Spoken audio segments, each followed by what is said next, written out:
warahmatullahi wabarakatuh. Kami dari kelompok 10 ingin mempresentasikan hasil diskusi kami mengenai akad syaf. Sebelum memulai presentasinya, izinkan saya memperkenalkan diri dulu.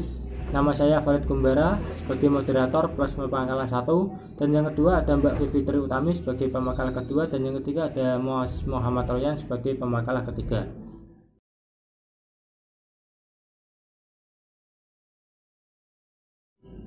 Oke, mengenai akad syaf. Di sini saya akan menyinggung mengenai pengertian akad syaf. Nanti dilanjut dengan pemakalah kedua dan pemakalah ketiga. Akad syaf menurut bahasa adalah penambahan, penukaran, penghindaran. Penukaran mata uang asing dalam istilah bahasa Inggris dikenal dengan money changer atau disebut dengan money changer. Dalam bahasa Arab disebut dengan kata al-syaf. Dalam kamus Al-Mujahid Al-Lughah disebut bahwa al-syaf berarti menjual uang dengan uang lainnya. Nah, mengenai akad al-syaf ini ada beberapa pendapat, ada 4 pendapat mengenai akad syaf. Yang pertama, pendapat Wahbah al-Zuhaili yang mengatakan al-syaf ialah pertukaran mata uang dengan mata uang lainnya, baik satu jenis maupun lain jenis, seperti uang dolar dengan uang rupiah atau rupiah dengan ringgit, atau sebaliknya. Yang kedua ada Abdurrahman Al-Jazairi yang mengatakan al-syaf ialah pertukaran mata uang asing dengan uang rupiah, emas dengan emas, perak dengan perak, atau salah satu dari keduanya. Dan yang ketiga ada Ibnu Ma'ud Al-Mausul yang mengatakan al-syaf ialah pertukaran mata uang dengan mata uang lainnya, atau satu jenis barang dengan jenis barang lainnya yang sama cetakan, bentuk, dan logam. Tukar uang dengan uang atau emas dengan emas, perak dengan perak, maka hal tersebut tidak boleh asal serta secara baik. Mengatakan bahwa al-syaf adalah jual beli mata uang pada asalnya. Mata uang merupakan emas dan perak. Biasanya uang emas disebut dinar dan uang perak disebut dirham. Nah, dari beberapa definisi di atas dapat peneliti disimpulkan bahwa al-syaf adalah perjanjian jual beli satu valuta dengan valuta lainnya. Al-syaf secara bebas diartikan sebagai mata uang yang digunakan sebagai alat pembayaran yang sah di negara lain. Jual beli mata uang merupakan transaksi jual beli dalam bentuk finansial yang mencakup beberapa hal sebagai berikut: pembelian mata uang, pertukaran mata uang, pembelian barang dengan uang tertentu. Yang selanjutnya akan disampaikan oleh pemakalah kedua, yaitu Mbak Fitri Utami. Waktu dan tempat saya persilahkan.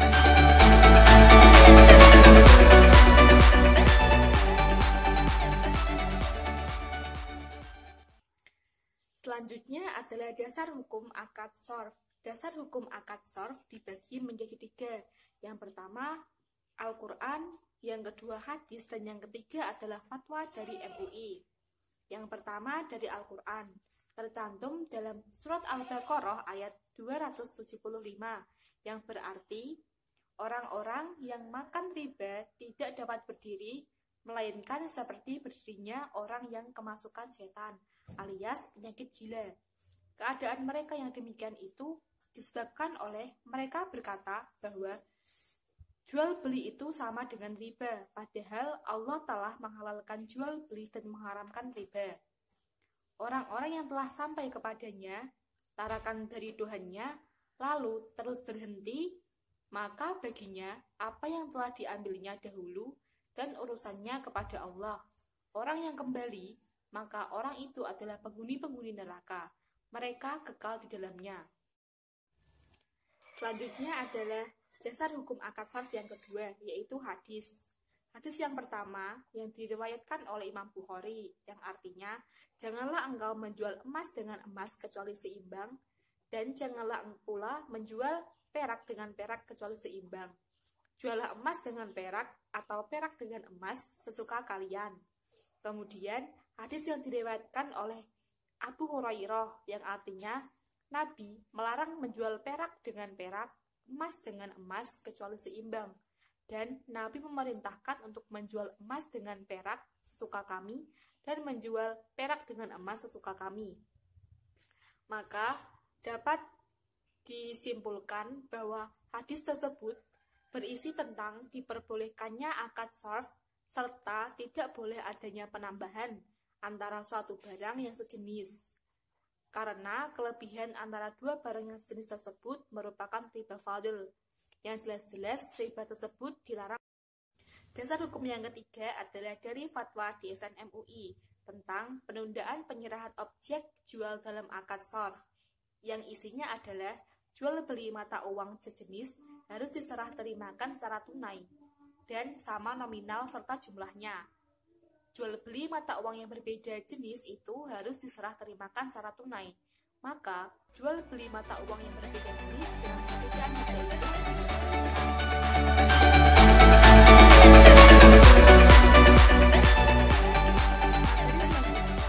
rukun dan syarat akad sorf. Rukun dari akad sorf yaitu ada 3. Yang pertama, dari pelaku. Pelaku tersebut terdiri dari penjual dan pembeli. Yang kedua, harus ada objek. Objek tersebut adalah mata uang. Dan yang ketiga adalah ijab qabul atau akad serah terima. Selanjutnya adalah syarat dan ketentuan dari akad sorf. Yang pertama, syarat dari pelaku. Yang pertama, ia harus Islam. Yang kedua, balik. Yang ketiga, berakal. Dan yang keempat adalah merdeka. Selanjutnya, ketentuan dan syarat dari objek. Yang pertama, nilai tukar atau kurs mata uang telah diketahui oleh kedua belah pihak. Yang kedua, valuta yang diperjualbelikan telah dikuasai oleh pihak pembeli maupun penjual sebelum keduanya berpisah. Yang ketiga, apabila mata uang atau valuta yang diperjualbelikan itu dari jenis yang sama, maka jual beli mata uang itu harus dilakukan dalam kuantitas yang sama. Selanjutnya, dalam akad sorf tidak boleh adanya khiyar bagi pembeli. Dan yang terakhir, dalam akad sorf tidak boleh terdapat tenggang waktu antara penyerahan mata uang yang saling ditukarkan. Karena sorf dikatakan sah apabila penguasaan objek akad dilakukan secara tunai atau dalam kurun waktu 2 kali 24 jam. Dan yang terakhir, syarat dari ijab qabul. Pernyataan dan ekspresi saling ridho atau rela di antara pihak-pihak pelaku akad yang dilakukan secara verbal, tertulis, melalui korespondensi atau menggunakan cara komunikasi mobil. Sekian dari saya.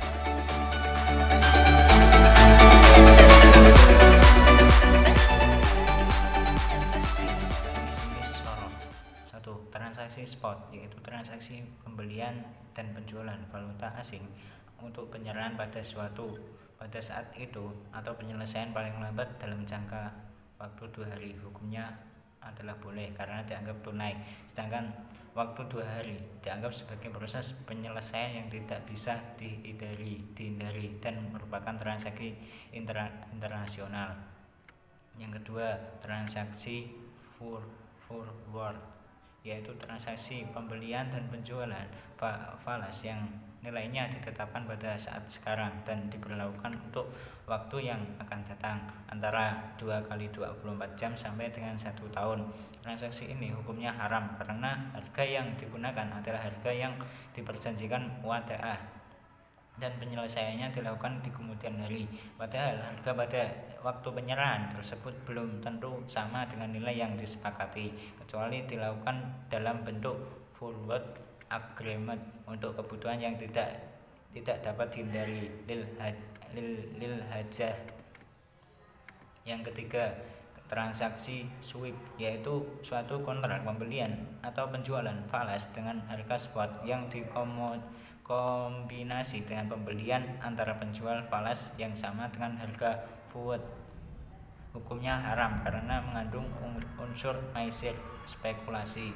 Yang keempat, yaitu transaksi option, yaitu kontrak untuk memperoleh hak dalam rangka membeli atau hak untuk menjual yang tidak harus dilakukan atas jumlah unit valuta asing pada harga dan jangka waktu atau tanggal akhir tertentu.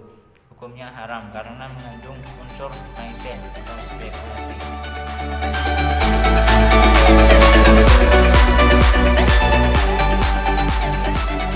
Aplikasi akad sorf dalam lembaga keuangan syariah. Perdagangan valuta asing dalam analogi dianalogikan dengan pertukaran antara emas dan perak. Dalam aplikasi perbankan syariah, sorof merupakan pelayanan jasa bank kepada nasabahnya untuk melakukan transaksi valuta asing menurut prinsip yang dibenarkan syariah. Kebutuhan transaksi valuta falas semakin menguat karena volume transaksi pembayaran internasional meningkat. Di bank syariah, transaksi falas pun harus memenuhi prinsip pertukaran secara spot, harus berlangsung dengan tunai dan tidak mengandung unsur spekulasi. Prinsip utama dalam melakukan perjanjian sorof adalah akad sorof adalah pertukaran mata uang secara spot, tunai dan tidak untuk spekulasi. Sorof membenarkan transaksi yang dilakukan untuk berjaga-jaga atau dalam bentuk simpanan. Namun, ada syarat yang harus dipenuhi untuk melakukan transaksi sorof. Bila transaksi dilakukan untuk mata uang sejenis, maka nilai nominal harus sama secara tunai takobul.